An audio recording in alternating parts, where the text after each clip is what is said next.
वेंकटनाथार्य कवितार्किक केसरी वेदांताचार्यवर्यो मे सन्निधत्तां सदा हृदि रामानुजदयापात्रं ज्ञानवैराग्यभूषणं श्रीमद्वेंकटनाथार्यं वन्दे वेदान्तदेशिकं लक्ष्मीनाथसमारम्भां नाथयामनमध्यमाम् अस्मदाचार्यपर्यन्तां वन्दे गुरुपरम्परां यो नित्यमच्युतपदाम्बुजयुग्मरुक्मव्यामोगतस्ततितराणाय मेने अस्मद्गुरोर्भगवतोऽस्य दयैकसिन्धोः रामानुजस्य शरणौ शरणं प्रपद्ये श्रीवत्सचिन्नमिश्रेभ्यो नमवुक्तिमधीमहे यदुक्तयस्त्रयी कंठे यान्ति मंगलसूत्रतां श्रीपराशरभट्टार्यः श्रीरङ्गेशपुरोहितः श्रीवत्साङ्कसुतः श्रीमान् श्रेयसे मे अस्तु भूयसे श्रीपराशरभट्टरुடைய ஸ்ரீரங்கராஜஸ்தவம் உத்தர சதகம்.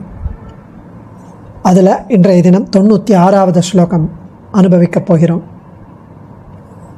ரொம்ப அழகான நைச்சானுசந்தானம், அடியனுக்கு மோர் அப்ரோப்ரியேட் அப்ளிகபிள். क्षमासापराधेऽनुतापिन्युपेया कथं सापराधेऽपि तृप्ते मयि स्यात् तथाप्यत्र रङ्गादिनाथानुताप व्यपायं क्षमेतातिवेला क्षमाते क्षमासापराधेऽनुतापिन्युपेया कथं सापराधेऽपि तृप्ते मयि स्यात् तथाप्यत्र रङ्गादिनाथानुताप व्यपायं क्षमेतातिवेला क्षमाते.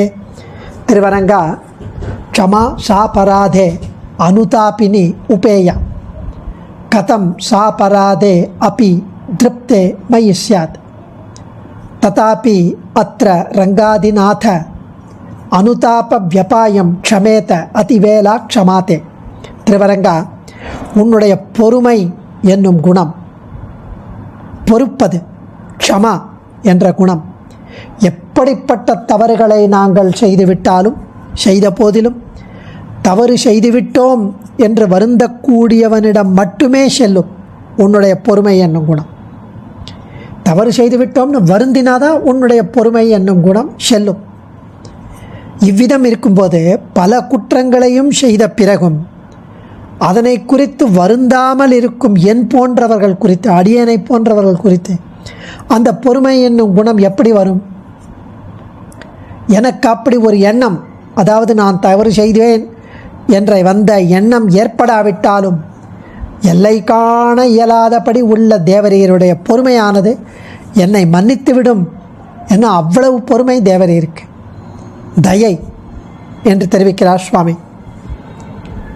பகவானுக்கு பொறுமையாகிற குணங்கள் இருந்தாலும் எல்லை கடந்த பாவங்களை செய்துவிட்டோமே என்ற பச்சாதாபம் உடையவர்களிடம்தான் அந்த பொறுமையின் குணம் காட்டப்படும்.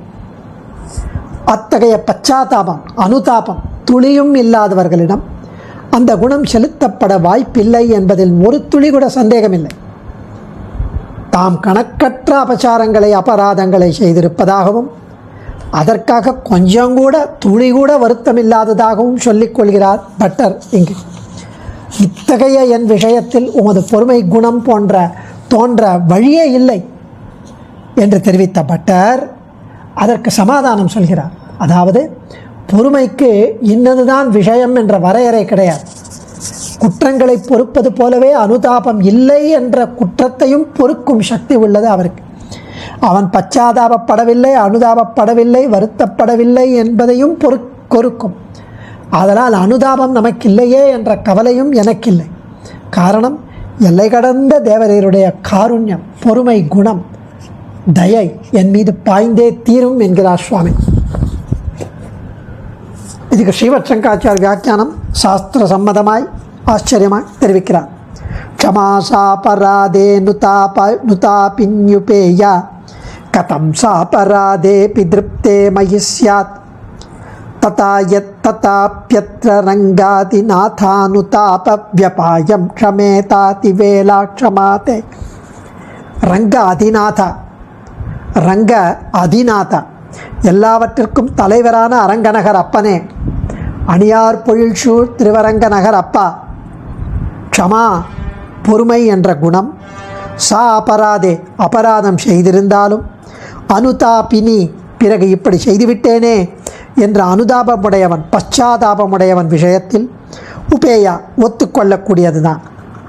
ச அபராதே அப்பி, அபராதங்களை செய்தவனாய் இருந்தாலும் திருப்தே, கொஞ்சமும் பச்சாதாபம் இல்லாதவனாய், திருப்தே கொஞ்சமும் பச்சாதாபம் இல்லாதவனான, மயி அப்பி அடியேனிடத்திலும், கதம் எப்படி, சியாத் அந்த பொறுமை இருக்கும், அது இருக்கும், ததாபி அப்படி இருந்தாலும் இப்படியாயிருந்தாலும், அதிவேலா கரை கடந்ததான தே தேவரீருடைய க்ஷமா பொறுமை, அத்த இந்த அடியன் விஷயத்தில் அனுதாப வியபாயம் அனுதாபம் இல்லாமை என்கிற நிலையை தாண்டி க்ஷமேத பொறுத்தருளும், பொறுக்கும். தப்புகளை செய்திருந்தாலும் அந்தோ இப்படி பாவமே செய்து பாவியானேனே என்றபடி அனுதாபம், பின்பாவது அதற்கு வருத்தப்படுவது யாரிடம் இருக்கிறதோ அவரிடம் எம்பெருமான் பொறுமை ஏற்படும் என்றால் அது தகும். பாபங்களையும் செய்துவிட்டு ஒன்று விடாமல், துளியும் பச்சாதாபப்படாமல், அனுதாபம் இல்லாமல் அடியேனை போன்றவர்களிடம் க்ஷமை, அதாவது தேவரீருடைய பொறுமை எப்படி ஏற்படும் என்று எண்ணி பார்த்தால், எந்தவித தடையும் இல்லாமல் எங்கும் பிரவகிக்கும், வெள்ளமிட்டு ஓடும் தேவரீருடைய பொறுமை அடியேன் அனுதாபப்படவில்லை என்பதை பாராட்டாமல் நான் செய்த பிழைகளையும் பொறுக்கும் என்கிறார் சுவாமி. அம்மான் ஆழிப்பினான், அவன் எவ்விடத்தான் யானார் என்று எண்ணி பார்த்து ஒதுங்காமல் அவனை ஆசிரியிக்க வேண்டும் என்று உபதேசிக்கிறார் இங்கே. அதுதான் இங்கு கருத்து. ஒதுங்க வேண்டாம், அவன் க்ஷமை நிச்சயம் கிடைக்கும். அவன் திருவடியை பற்றுங்கள், நிச்சயமாக உங்களை பொறுத்தருள்வான். இங்கு கூறிய கருத்தையே திடர் நிலத்திலும் ஏரிப்பாயும் கணக்கிலேன்னு வேதாந்த தேசிகன் அருள்கிறார். திடர் நிலத்திலும் ஏரிப்பாயும் கணக்கிலே